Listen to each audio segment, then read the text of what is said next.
श्रीमद् भागवत गीता अध्याय 1। भागवत गीता एक बहुपठित आस्तिक विज्ञान है जो गीता महात्म्य से सार रूप में दिया हुआ है। इसमें यह उल्लेख है कि मनुष्य को चाहिए कि वह श्री कृष्ण के भक्त की सहायता से संवीक्षण करते हुए भागवत गीता का अध्ययन करें और स्वार्थ प्रेरित व्याख्याओं के बिना उसे समझने का प्रयास करें। अर्जुन ने जिस प्रकार की साक्षात भगवान कृष्ण से गीता सुनी और उसका उपदेश ग्रहण किया, इस प्रकार की स्पष्ट अनुभूति का उदाहरण भागवत गीता में ही है। यदि उसी गुरु परस्पर से निजी स्वार्थ से प्रेरित हुए बिना किसी को भागवत गीता समझने का सौभाग्य प्राप्त हो तो वह समस्त वैदिक ज्ञान तथा विश्व के समस्त शास्त्रों के अध्ययन को पीछे छोड़ देता है। पाठक की भागवत गीता में न केवल अन्य शास्त्रों की सारी बातें मिलेगी, अपितु ऐसी बातें भी मिलेगी जो अन्यत्र कहीं उपलब्ध नहीं है। यही गीता का विशिष्ट मानदंड है। स्वयं भगवान श्री कृष्ण द्वारा साक्षात उच्चरित होने के कारण यह पूर्ण आस्तिक विज्ञान है। महाभारत में वर्णित धृतराष्ट्र तथा संजय की वार्ताएं इस महान दर्शन के मूल सिद्धांत का कार्य करती है। माना जाता है कि इस दर्शन की प्रस्तुति कुरुक्षेत्र के युद्ध स्थल में हुई, जो वैदिक युग से पवित्र तीर्थस्थल रहा है। इसका प्रवचन भगवान द्वारा मानव जाति के पथ प्रदर्शन हेतु तब किया गया जब वे इस लोक में स्वयं उपस्थित थे। धर्म क्षेत्र शब्द सार्थक है क्योंकि कुरुक्षेत्र के युद्ध स्थल में अर्जुन के पक्ष में श्री भगवान स्वयं उपस्थित थे। कौरवों का पिता धृतराष्ट्र अपने पुत्रों की विजय की संभावना के विषय में अत्यधिक संदिग्ध था।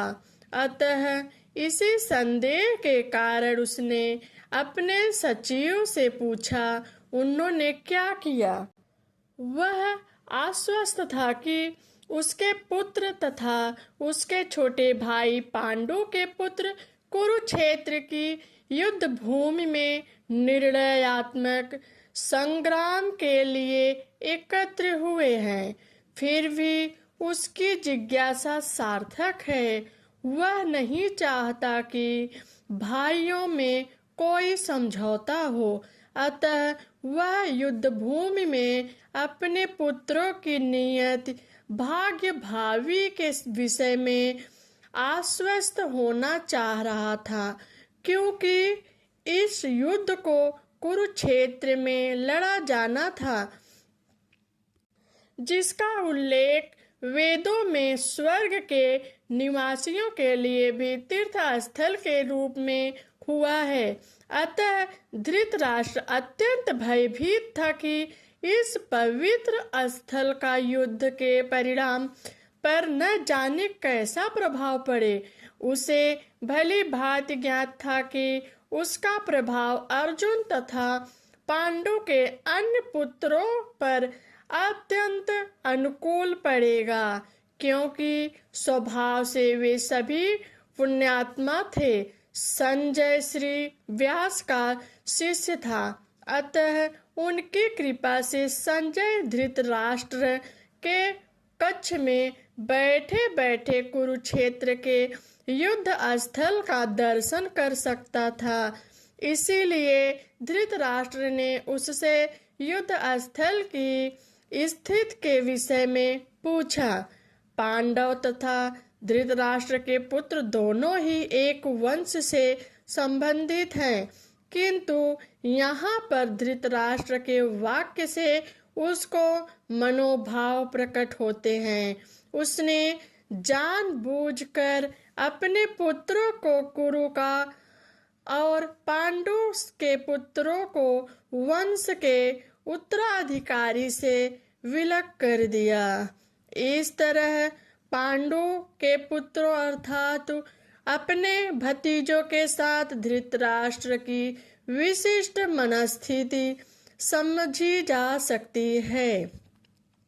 जिस प्रकार धान के खेत से अवांछित पौधों को उखाड़ दिया जाता है, उसी प्रकार इस कथा के आरंभ से ही ऐसी आशा की जाती है कि जहाँ धर्म के पिता श्री कृष्ण उपस्थित हो, वहाँ कुरुक्षेत्र रूपी खेत में दुर्योधन आदि धृतराष्ट्र के पुत्र की रूपी अवांछित पौधों को समूल नष्ट करके युधिष्ठिर आदि नितांत धार्मिक पुरुषों की स्थापना की जाएगी।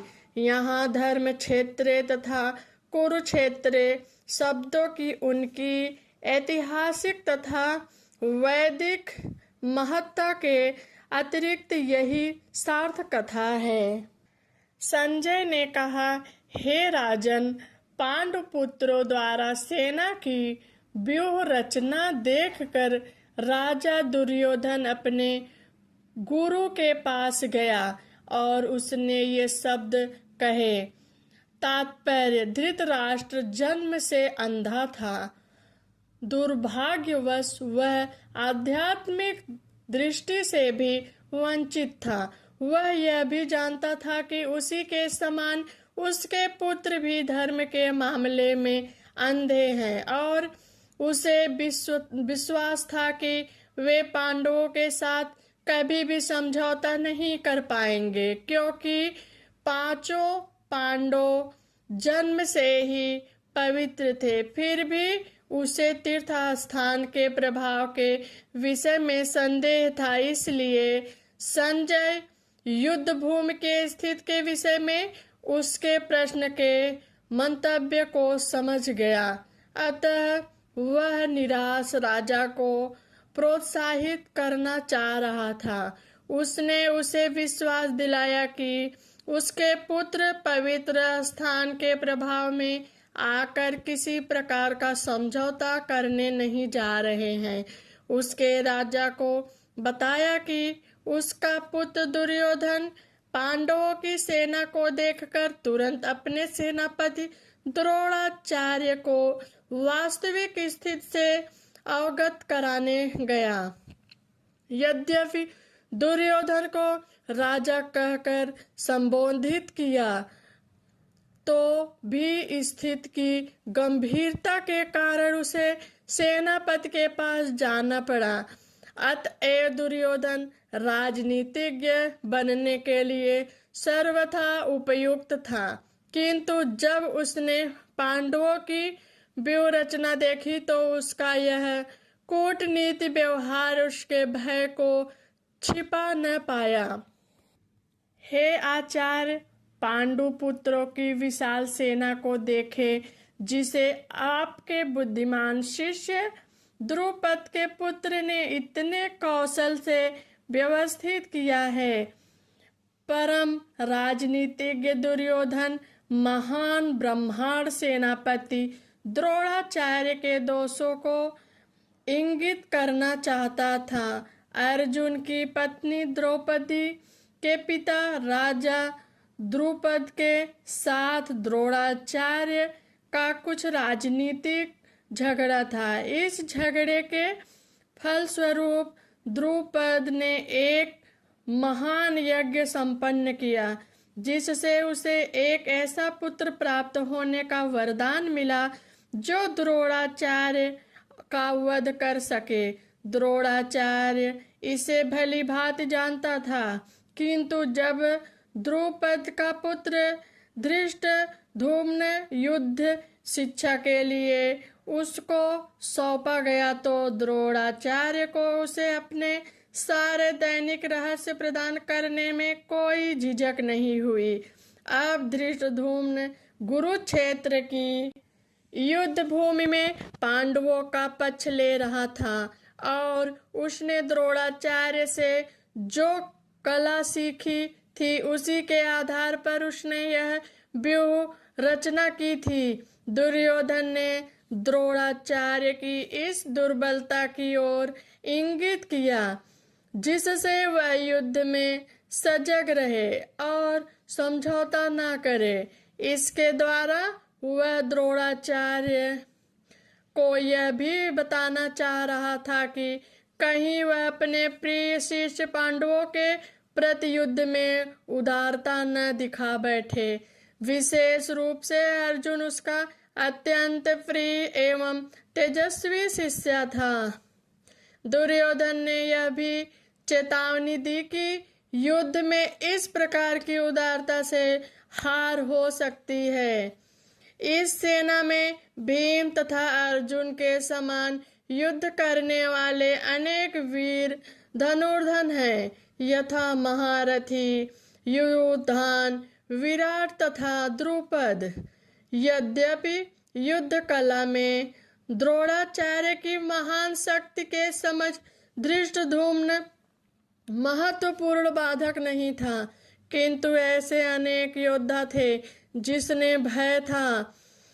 दुर्योधन इन्हें विजय पथ में अत्यंत बाधक बताता है, क्योंकि इनमें से प्रत्येक योद्धा भीम तथा अर्जुन के समान दुर्योधन था। उसे भीम तथा अर्जुन के बल का ज्ञान था, इसलिए वह अन्यों की तुलना इन दोनों से करता था। किंतु हे ब्रह्मांड श्रेष्ठ, आपकी रचना के सूचना के लिए मैं अपनी सेना के उन नायकों के विषय में बताना चाहूँगा जो मेरी सेना को संचालित करने में विशेष रूप से निपुण हैं।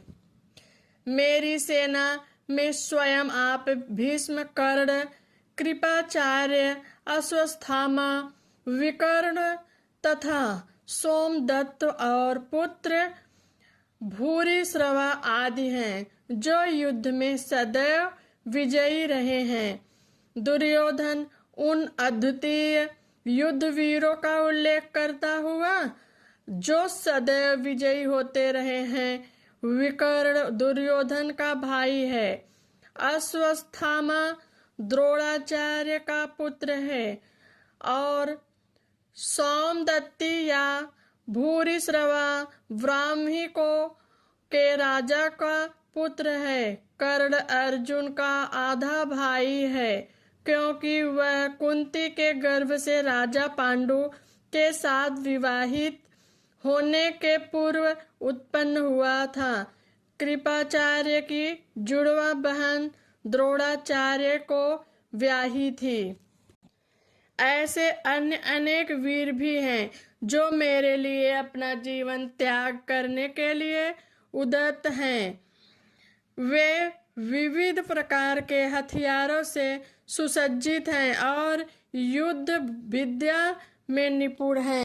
जहाँ तक अन्यों का यथा जयद्रथ, कृतवर्मा तथा शूल्य का संबंध है, वे सब दुर्योधन के लिए अपने प्राणों की आहुति देने के लिए तैयार रहते थे।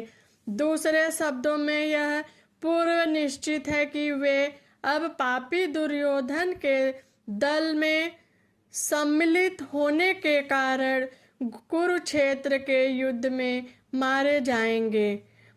निस्संदेह अपने मित्रों की संयुक्त शक्ति के कारण दुर्योधन अपनी विजय के प्रति आश्वस्त था।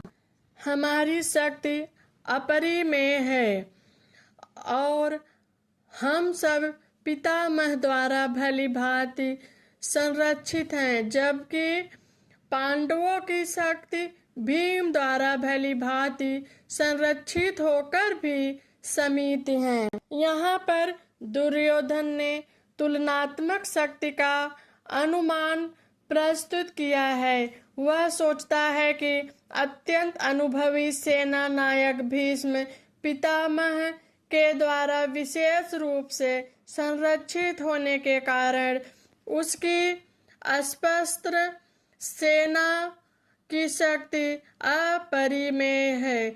दूसरी ओर पांडवों की सेनाएं सीमित हैं, क्योंकि उनकी सुरक्षा एक कम अनुभवी नायक भीम द्वारा की जा रही है, जो भीष्म की तुलना में नगण्य है। दुर्योधन सदैव भीम से ईर्ष्या करता था, क्योंकि वह जानता था कि यदि उसकी मृत्यु कभी हुई भी तो वह भीम के द्वारा ही होगी। किंतु साथ ही उसे दृढ़ विश्वास था कि भीष्म की उपस्थिति में उसकी विजय निश्चित है, क्योंकि भीष्म कहीं अधिक उत्कृष्ट सेनापति है। वह युद्ध में विजयी होगा, यह उसका दृढ़ निश्चय था। अतएव सैन्य व्यूह में अपने अपने मोर्चों पर खड़े रहकर आप सभी भीष्म पितामह की पूरी सहायता दें। भीष्म पितामह के शौर्य की प्रशंसा करने के बाद दुर्योधन ने सोचा कि कहाँ अन्य योद्धा यह न समझ ले कि उन्हें कम महत्व दिया जा रहा है। अतः दुर्योधन ने अपने सजह कूटनीतिक ढंग से स्थिति संभालने के उद्देश्य से उपर्युक्त शब्द कहे। उसने बलपूर्वक कहा कि भीष्म देव निस्संदेह महानतम योद्धा हैं, किंतु अब वे युद्ध वृद्ध हो चुके हैं। अतः प्रत्येक सैनिक को चाहिए कि चारों ओर से उनकी सुरक्षा का विशेष ध्यान रखें। हो सकता है कि वे किसी एक दिशा में युद्ध करने में लग जाएं और शत्रु इस व्यस्तता का लाभ उठा लें। अतः यह आवश्यक है कि अन्य योद्धा मोर्चों पर अपनी अपनी स्थिति पर अडिग रहें और शत्रु को व्यूह न तोड़ने दें। दुर्योधन को पूर्ण विश्वास था कि कुरुओं की विजय भीष्म देव की उपस्थिति पर निर्भर है। उसे यह युद्ध में भीष्म देव तथा द्रोणाचार्य के पूर्ण सहयोग की आशा थी, क्योंकि वह अच्छी तरह जानता था कि इन दोनों ने उस समय एक शब्द भी नहीं कहा था। जब अर्जुन की पत्नी द्रौपदी को असहाय व्यवस्था में भरी सभा में नग्न किया जा रहा था और जब उसने उनसे न्याय भी भीख मांगी थी, यह जानते हुए भी कि इन दोनों सेनापतियों के मन में पांडवों के लिए स्नेह था, दुर्योधन को आशा थी कि वे इस स्नेह को उसी तरह त्याग देंगे जिस तरह उन्होंने दूत क्रीड़ा के अवसर पर किया था। तब कुरुवंश के वयोयुद्ध परम प्रतापी एवं वृद्ध पितामह के सिंह गर्जना की सी ध्वनि करने के वाले अपने शंख को उच्च स्वर से बजाया, जिससे दुर्योधन का हर्ष हुआ। कुरुवंश के वयोवृद्ध पितामह अपने पुत्र पौत्र दुर्योधन का मनोभाव जान गए और उसके प्रति अपनी स्वाभाविक दयावश उन्होंने उससे प्रश्न करने के लिए अत्यंत उच्च स्वर से अपना शंख बजाया, जो उनकी सिंह के समान स्थिति के अनुरूप था। अप्रत्यक्ष रूप में शंख के द्वारा प्रतीकात्मक ढंग से उन्होंने अपने हताश पौत्र दुर्योधन को बताया कि उन्हें युद्ध में विजय की आशा नहीं है, क्योंकि दुर्योधन दूसरे पक्ष में साक्षात भगवान श्री कृष्ण हैं। क्योंकि दूसरे पक्ष में साक्षात भगवान श्री कृष्ण है, फिर भी युद्ध का मार्गदर्शन करना उनका कर्तव्य था और इस संबंध में वे कोई कसर नहीं रखेंगे। दूसरी ओर से श्वेत घोड़ों द्वारा खींचे जाने वाले विशाल रथ पर आसीन कृष्ण तथा अर्जुन ने अपने अपने दिव्य शंख बजाए। भीष्मदेव द्वारा बजाए गए शंख की तुलना में कृष्ण तथा अर्जुन के शंखों को दिव्य कहा गया है। दिव्य शंखों के नाद से यह सूचित हो रहा था कि दूसरे पक्ष की विजय की कोई आशा न थी, क्योंकि कृष्ण पांडवों के पक्ष में थे। जय अस्तु। जय सदा पांडु के पुत्र जैसो की होती है, क्योंकि भगवान कृष्ण उनके साथ हैं और जहाँ जहाँ भगवान विद्यमान है वहाँ वहीं लक्ष्मी भी रहती हैं, क्योंकि वे अपने पति के बिना नहीं रह सकती। अतः जैसा कि विष्णु या भगवान कृष्ण के शंख द्वारा उत्पन्न दिव्य ध्वनि से सूचित हो रहा था, विजय तथा श्री दोनों ही अर्जुन की प्रतीक्षा कर रही थी।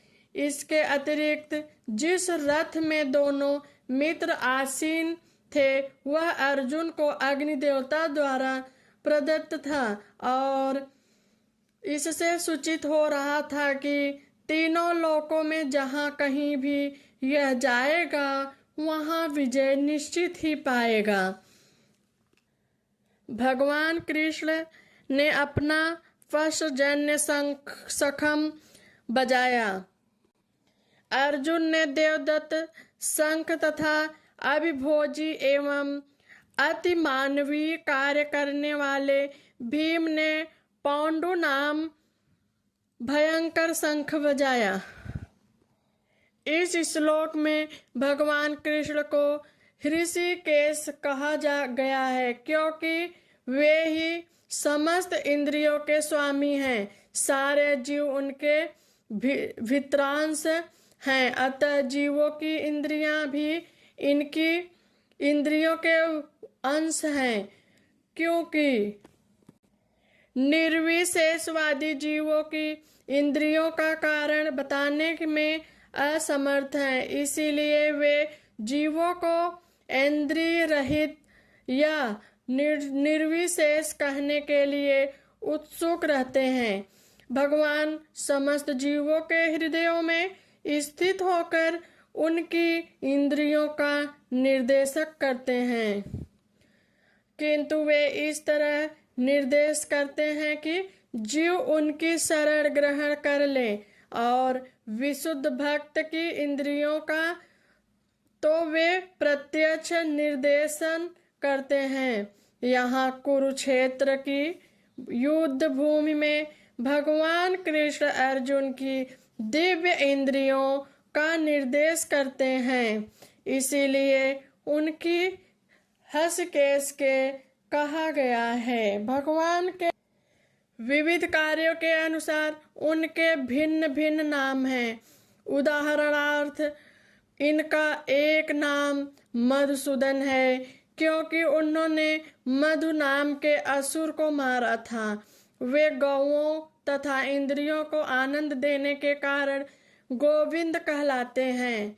वासुदेव के पुत्र होने के कारण इनका नाम वासुदेव है। देवकी का माता रूप में स्वीकार करने के कारण इनका नाम देवकी नंदन है। वृंदावन में यशोदा के साथ बाल लीलाएं करने के कारण ये यशोदा नंदन हैं। अपने मित्र अर्जुन का सारथी बनने के कारण सार्थ सारथी हैं। इसी प्रकार उनका नाम एक हर्षकेश है, क्योंकि उन्होंने कुरुक्षेत्र के युद्ध स्थल में अर्जुन का निर्देश किया था। इस श्लोक में अर्जुन को धनंजय कहा गया है, क्योंकि जब इनके बड़े भाई को विभिन्न यज्ञ संपन्न करने के लिए धन की आवश्यकता हुई थी तो उसे प्राप्त करने के लिए अधिक से अधिक इन्होंने सहायता की थी। इसी प्रकार भीम विक्रोधर कहलाते हैं, क्योंकि जैसे वे अधिक खाते हैं उसी प्रकार वे अति मानवीय कार्य करने वाले हैं। जैसे हिडिंबासुर का वध, अतः पांडवों के पक्ष में श्री कृष्ण इत्यादि विभिन्न व्यक्तियों द्वारा विशेष प्रकार के शंखों का बजाया जाना युद्ध करने वाले सैनिक के लिए अत्यंत प्रेरणाप्रद था। विपक्ष में ऐसा कुछ न था, न तो परम निर्देशक भगवान कृष्ण थे, न ही भगवान की देवी श्री थी। अतः युद्ध में उनकी पराजय पूर्व निश्चित थी। शंखों की ध्वनि मानो यही संदेश दे रही थी।